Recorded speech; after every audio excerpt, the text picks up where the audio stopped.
Hey, it's Shawn Casemore here with another one of my video series on Sell More with Casemore. Thanks for coming back.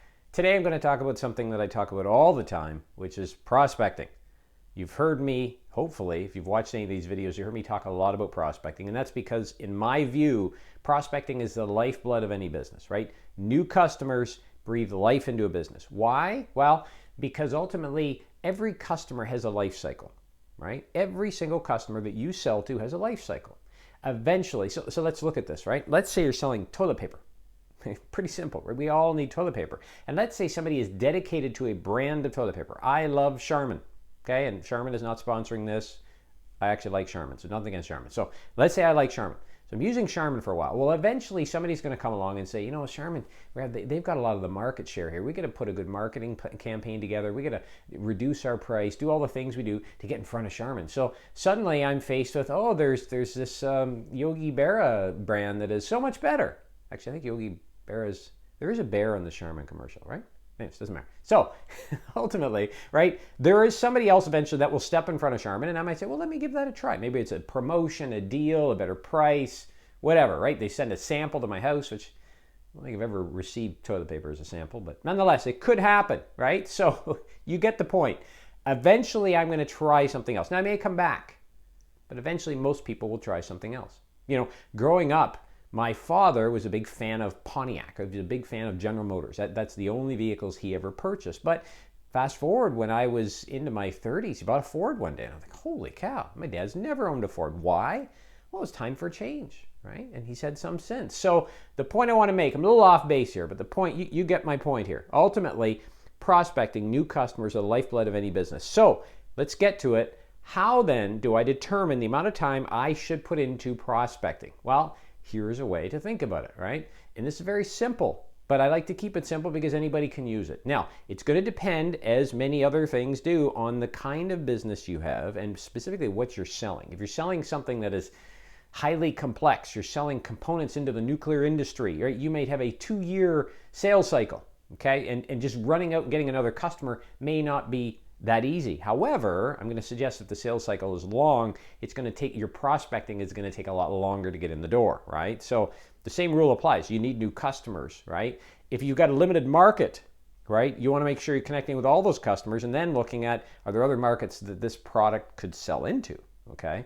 But let's assume for a moment that you're looking to, prospecting is a key component of your sales activity. Here's what I'd suggest to do. Number one, my minimum prospecting time for any company is 25% of the salesperson's time, okay? 25%, that is the minimum. Why? Because of everything I just said. Customers are the lifeblood of any business. Now, what is the maximum? Let's set some bookends here. The maximum is 50%, okay? Most salespeople should not be spending more than 50% of their time on prospecting. Now, you might argue that you're unique and that's fine. I'm just telling you, generally speaking, the way I approach this. So we know we're somewhere between 25% of a salesperson's time and 50%. That is the bookends for where they'll invest their time in prospecting. So here's all you have to do is say, okay, in your business or with your sales team or based on your product or service, how important is it to be prospecting? You know, presumably as the leader, as the business owner, or as a sales professional yourself, you can make this assumption. How important is prospecting? If you have any experience at all, you'll be able to pick a number on a scale of 1 to 5. In fact, let's make it 0 to 5, right? If you say 0, you shouldn't be here. So between 0 to 5, you pick. And here it is. If you're between 0 and 3, as far as importance that prospecting brings, if you say it's on the low end of the scale, then stick to the low bookend, the 25% of your time on prospecting. If you say, well, prospecting really is pretty critical, right? And you score it anywhere from 3 to 5, then pick the high end, pick the 50%. Pick some number in between. If you say, well, it's around a 3, okay, pick 35 to 40% of your time, right? Very simple. Why? Because again, prospecting is critical. So you have to invest some time in it.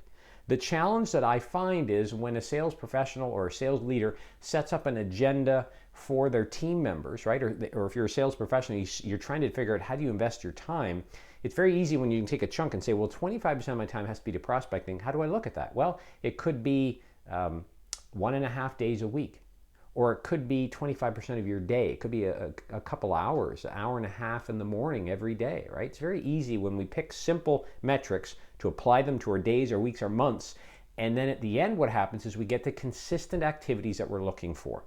Okay, so I hope this has been helpful. I know it's very simple, but I like to keep things simple because then we can apply them, right? So hope you've enjoyed this, another one of our videos on Sell More with Casemore. If you haven't figured it out yet, I am Shawn Casemore, right? That's where the name comes from. Hope you'll visit our website, www.shawncasemore.com. And until next time, get out there today and sell something.